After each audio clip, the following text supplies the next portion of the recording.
Hello everyone and welcome to the latest in the Conversations series, a collaboration between Scots Whay Hae and Into Creative. And today I'm joined by writer George Paterson. Hello George. Hi Ali, how are you? And we're here to talk about Westerwick, your latest novel. There's so much to talk about. I don't know where to start, but what I'm going to start with is, how do you describe Westerwick when people ask you to? A sort of psychosexual thriller with occult overtones set in the West End of Glasgow and on the fictitious island of the title. Yeah, so that's interesting in itself, because you've got the real place off the West End and very detailed as well, you know, that park that I knew someone that lived right opposite it, so I've been in it many times. Yeah. I can picture it well. So why make Westerwick made up? Why was that a kind of fictional space? I didn't want to upset the people of Islay. I wanted an island just off the coast of Scotland, and somewhere in the book I refer to the passage between the ships would take going up and round Ireland and over to America during the early 19th century, and I wanted to make sure it was one of those islands that was ideally located, and Islay was the ideal one. But I didn't want to tar Islay with a satanic brush. So yeah, I guess I can understand that. Yeah, I can understand that.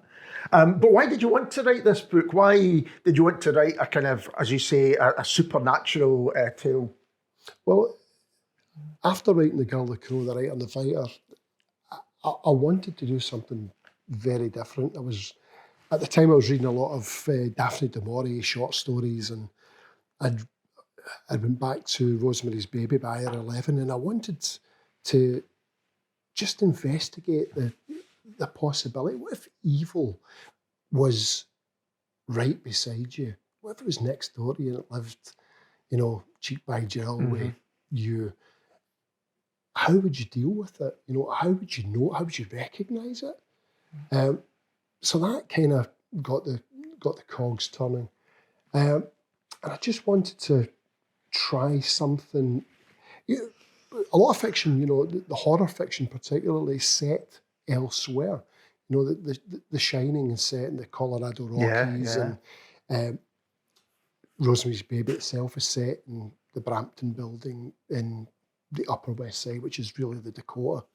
But it's always set somewhere else. It's never set where we are. Right. So I wanted to write something that was that people in Scotland, and particularly in Glasgow and the West End, could recognise.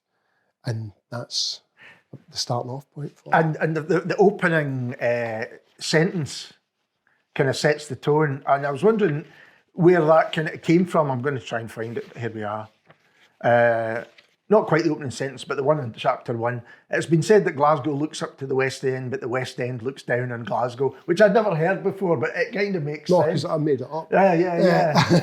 I just had that feeling that the West End is a separate entity, in the way that in Manhattan, the Upper West Side has a separate identity. It's the place. If you live in Manhattan, you will live in the Upper West Side. If you live in Glasgow, a lot of people gravitate towards the West End, and the West End has this odd magnetic pull for people. People who are not from there tend to gravitate towards the West End. My publisher, for instance, Stephen, he's from East Kilbride, but he lives in the West End, has done for years.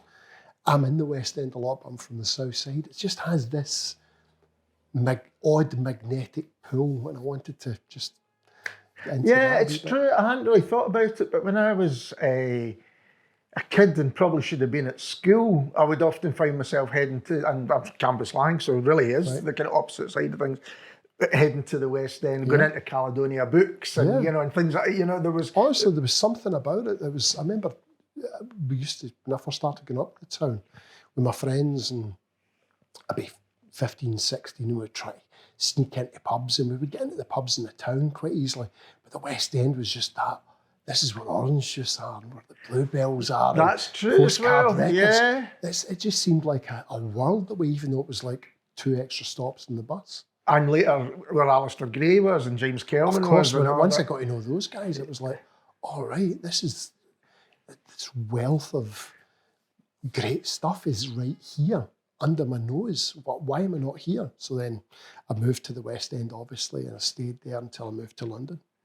And so that was it, the kind of aspirational side of things, Yeah. but there's also a Gothic quality to a lot of the buildings and things that are Certainly there is, too. Yeah, it's one of those things that when I was walking around, I got to walk around with the publisher quite a lot, go on these walks.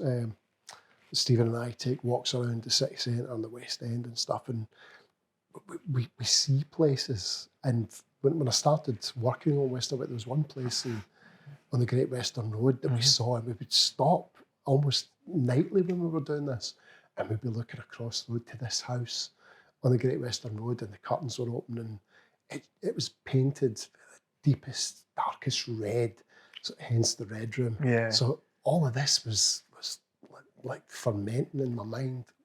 There's just so much of that Gothic architecture, neo-Gothic architecture, classical. David Ross is probably the guy to talk to about that. He would be able to tell you exactly what it is. But every building has a story, and every building is a character, and every street is a character. You know, going to Gardner Street, top of Gardner Street, looking down Partick Hill, that is one of the most dramatic vistas in the city. Yeah. So all of that, you know, really tweaked my curiosity. So during these walks, did you really get the sense of place? Because as I said to you before we started talking, it's for anyone that knows the West End, they could follow it in the book. Yeah, they could go around it. I'll maybe start some of these like walking tours, Westerwick walks and stuff like that. So absolutely, yeah. But the thing about the West End for me is that although I've lived and worked and done stuff around there, and I feel as if I'm part of it, also I've always felt like an outsider. I've never felt as if I truly belong, and maybe that's the thing about the West End. Yeah, it could be. Really belong here. You're just visiting. Yeah, I'm just popping through. I'm an interloper. So that sets me up quite nicely to I feel right about it. And when you meet people who do belong in the West End, you know it. Oh, they're not shy in telling you that.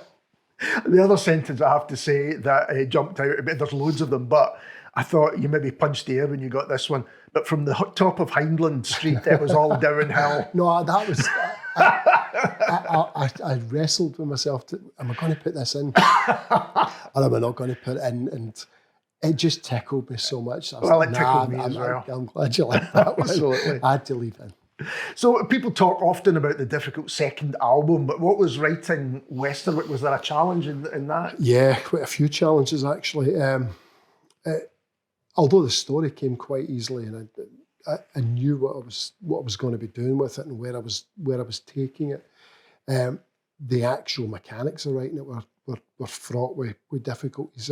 My son took ill last year, and while he was ill for a couple of months, I just lost the will to inflict pain in people, you know, in my writing. So I couldn't bring myself to revisit a lot of those scenarios.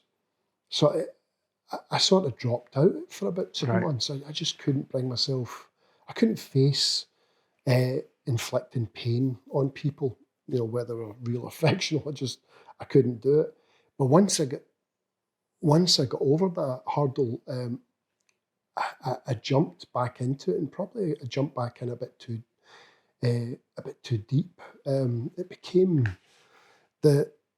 I find that when I write or when I create, I end up inhabiting the personality of some of the characters, and because it's the first thing I think about when I go to sleep at night. First thing I think about when I wake up in the morning. It's in there, and it becomes it really, in a perverse way, appeals to my obsessions, my own absolute obsession with this work or any piece of work I'm involved in.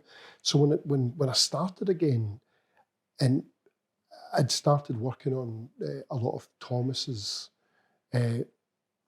drug-induced psychoses, and I felt as if I was getting deeper and deeper and deeper into this myself, and I was getting lost in this sort of black fog.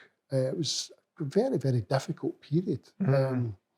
And I wouldn't recommend method writing at all. It's not, method acting's one thing, but method writing, it may work for, if you're Trocky or someone like that. It doesn't work for me. I can't do this. It doesn't really work. And my wife helped sort of drag me back out of this, and you need to treat this like it's work rather than, using it as something. Compulsion. And work through your stuff there. So yeah, that was very, very difficult. But once I get back on the straight and narrow, I was able then to dip in and dip out of it in a healthy way. I don't think I've ever thought about this, but I guess your state of mind when you are writing or doing anything creative must feed into what you're doing. So whether it's anger or fear or frustration or whatever it might be, I guess it would feed into it. It really did, yeah. It's the kind of thing that I did when I was involved with the music, which was what I did years ago. It was all encompassing. It was something I just got tore into, and every part of my body and mind and soul was invested in the music. When I was on stage, it was like I lived it. There was no, I wasn't playing at it. I was genuinely living it. And I think I let a little bit of that in. I opened a crack to a portal that I really didn't want to open again.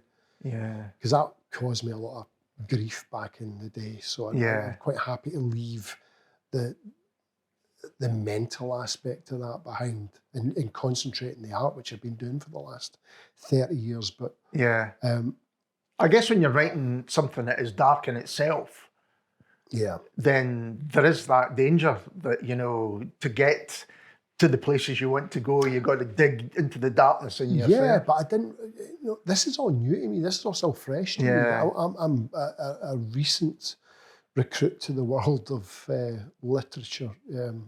And I hadn't quite worked out how to treat it as a writing exercise rather than I need to live this, I need to become this, I need to inhabit both of these characters and let them fight the battle out in my mind. I don't have to do that. I really don't. No. Good writers don't need to do this. So that was an important lesson for me, and it's a lesson I'll be taking forward to book 3 and beyond. I think that is interesting. And a lot of the writers I have spoken to who have written some of the darkest books you'll ever meet are actually really well-balanced people. I think generally I'm quite an easygoing guy. I'm not as dark and mysterious as a lot of the characters I'm writing. So, but there are aspects of my life that, I'd rather not go back into. I'd rather not dip my toes into. Let's talk about the character, certainly the central character, Thomas Levin. What can you tell us about him? Thomas is obviously with the name's a nod to Ira Levin, but I was writing the character and he had a different name, and I was working in Bruce Hill in Dumbarton, and I was crossing the River Leven on a daily basis. So I was like, I'm going to change the name to Leven, and it's still a nod to Ira Levin, but as a person, he's one of these people. He's not a very likeable character, I don't think.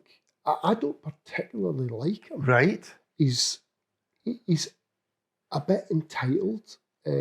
He's a bit spoiled. He's been through He has been through a lot, but a lot of it's his own. Of his own making. That's it. But he is one of these people who. There's certain things, I don't want to give any spoilers, but certain things that happen during the course of the book where Thomas morally is faced with a choice, and he tells himself, it's okay, Rothwell Glen told me, guys like me don't go to jail. Yeah, there's a justification for some of his terrible actions. Terrible behaviours. So there's an aspect of him, he's not likeable, but he's a damaged kid. He's a damaged man, and he's looking for a way to find the truth about himself and some closure with the relationship he has with his adoptive parents. That's interesting that because I think he's forgiven, despite some of his terrible behaviour, he seems to be forgiven by others. Yeah. And which makes me feel when I'm reading it, there's something about him, there's something charismatic about him, There is. that he is forgiven by some shocking stuff at times. He's clever and he's good looking and he's middle class and he has money. That's his get out of jail card. That's his superpower. If he was from Pollock and he had a head like a potato and, you know, he wouldn't get away with half as much as he does. Yeah. And that's where the entitlement comes in. So that I wanted to, because he was, I wouldn't say he's based on someone, but his look is based on someone real. Right. And I've got him in my mind when I was writing the character. And this person is actually a little bit entitled and a little bit full of himself. And I wanted just to do a fictional version of this guy. So it's really interesting when he's not a murderer, he's not done any of this stuff. Exactly, and it's interesting there when he meets Angus John McMillan, who in himself, I mean, this is the real deal. This isn't someone kind of pretended. Yeah. So talk a bit about the inspiration for that character. 2 words, David Keenan. Right. Physically, he looks like, if David Keenan was a school teacher, that's what Angus John McMillan would look like. But he has the charisma, he has the belief and the knowledge in what he is, in the same way David has, that he can't help but be drawn into what he's saying in his world. And you could, again, he's another person you could sort of forgive almost anything because of that charisma. So he's a character who is from the island Westerwick, the fictitious island Westerwick, but he comes from a very, very unusual background. And he is, without giving too many spoilers away, a fellow who has recognised his place in the world and how in tune he is with the spirit world, the world of creatures around him. He's become very, very tuned into that. And, you know, for all that Thomas is, as you explained, Angus plays him, you know, kind of really has it. I mean, he plays with him, I think. Yeah, is to what I didn't want to do is I didn't want to get too much like Hannibal Lecter, Clarice Starling. I didn't want to be this. Yeah. Hannibal Lecter is always in charge. Yeah. But Starling's always like hunting. There's a couple of times where Thomas wrongfoots Angus John McMillan, and it stops him in his tracks and makes him think about things. There's more of a dance between the two characters. Yeah. But I would say it's more 60-40 in McMillan's favour. Yeah. Maybe a little bit more. Yeah, absolutely. And I was kind of thinking almost an Alistair Crowley figure, but David Keenan's really... No, Crowley was there's a lot of Crowley stuff in there. Yeah. You know, when they go to the cottage later on and in Stirlingshire, there's Crowley influences there. But Keenan was, and please forgive me, David, if you're watching this. I'm not saying you're a mass murderer, but it just that level of charisma, somebody who just, when you're in his company, you're sitting there and he just he holds your attention, holds your gaze. He's just an incredible. I'm going to reread this now with David in mind. Yeah, do that. And more generally, what were the inspirations for the book? I mean, you mentioned Rosemary's Baby. What else is inspirational? Well, Rosemary's Baby was one of the prime inspirations for the book. I went back and read it again, and the IRA 11 does mention Glasgow in it. He mentions the fact that Adrian Mercato, which is the name of the two people, it's the old couple, Roman and Minnie Castavet. Roman's original name was Mercato, and his father came from Glasgow in the book. Right. So, and that is based on Crowley and based on the other people as well. But also Daphne du Maurier's short stories, The Birds. I love that great sense of there's no explanation to why things are happening. I love that. Yeah. Don't have to explain. It's just that I'm going to take you to a place that's incredibly disquieting, and I'm going to make you feel very uncomfortable. And I love that with du Maurier. A lot of her short stories, I've got that kind of sense. Don't Look Now as well, and Kiss Me Again, Stranger, which was that's a really odd little story. It's set just post World War II, and it's set on this. It might be set during World War II, and it's set with this film cinema usherette who meets this fellow on a bus, and they begin this odd relationship that may or may not actually exist. So that was a big influence as well. And I mean, I was thinking as I was reading of the tradition of the supernatural in Scottish literature, which is a big thing, Hogg and Stevenson, and then James Robertson and Louise Welsh, and more recently Jenny Fagan.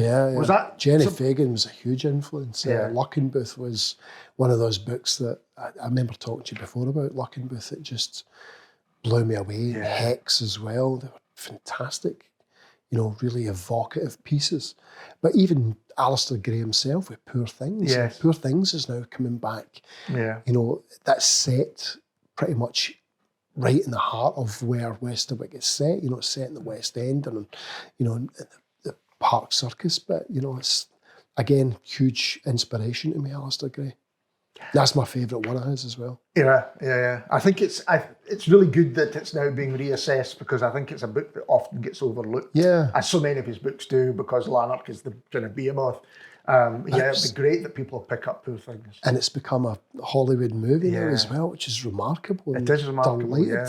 Absolutely. There's a story in it, and it kind of fired off something in my head. So I think it might be a true story. Is it the Mark Sheridan in Kelvin Grove? Yeah. That's where Thomas is returning after his final visit to his father, and just before he picks up that book in the Weemsby bookshop, the Weemsby Station bookshop, and starts reading about all the things that have happened in Glasgow under our noses that we don't really know. Like I said about Rosemary's Baby and things like that. Mark Sheridan was the fellow who he made popular I Do Like to Be Beside the Seaside. So that, and he killed himself in Kelvin Grove Park. He shot himself after a sort of middling review in Kelvin Grove Park during World War One.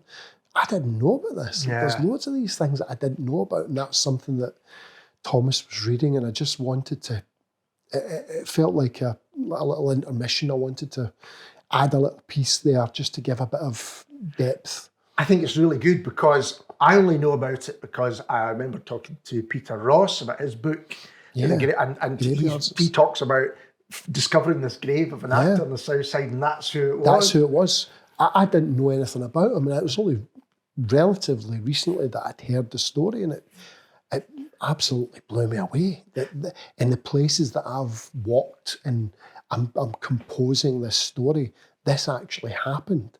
Such a jolly, jaunty little tune, and exactly. And this guy took his own life right under my nose, so that was quite an influence. I think having a story like that, which is true, is really interesting, because the reader then starts to think, what else is true? Yeah, there's a lot of that stuff going on. Well, the slug at the start, that happened to me. The slug comes in, this may not have been the same slug, but it happened when I was starting to write this. The slug came in, and I would pick it up with the wallpaper scraper, and I'd throw it out in the back, and it'd come back the next night, whether it was the same slug or a different slug, but in the story it is the same slug. So those things are true. And what about the dog in the park who has Macmillan's eyes?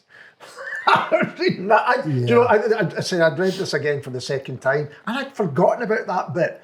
And there are things that happen to Thomas that, by the end, you could think, is he losing his mind? Yeah. and you think, well, possibly this is the case, and how much of that is the influence of what Angus MacMillan, Yeah, well, that's it. Sort of mirrored my own, decline into, the early stages of mental illness when I was writing it. It genuinely did. I wanted to, when you get lost in something, a piece of work or anything, a piece of art maybe, and you get lost in it so deeply that everything around it and everything in it becomes almost otherworldly. That's what happened to Thomas.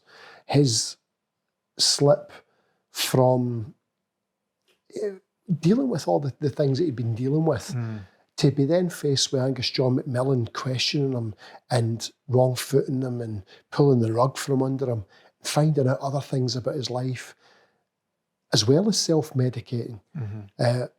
The level of self-medication, the injury he had with the car crash, all of this is just building and building and building. And by the end of it, I want you to start thinking, well, is this just a symptom of all of those things, or is it genuinely something that he has in common with MacMillan? So that's what I was going with it. Going back to an earlier question, I guess the reason I thought that MacMillan is playing with him is that he doesn't tell the story. Thomas wants to know certain things straight away. Why did you do these terrible things? How did you do them? How do you feel about them?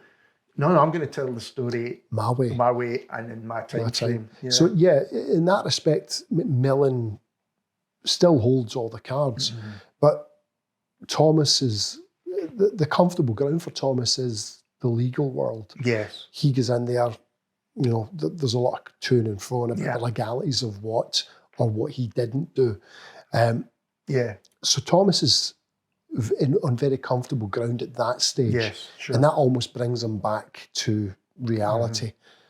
But MacMillan will drop a little hand grenade every now and again, and it'll just wrong foot Thomas, and it'll make him second guess himself. He'll bring up a subject again. I don't want to spoil anything.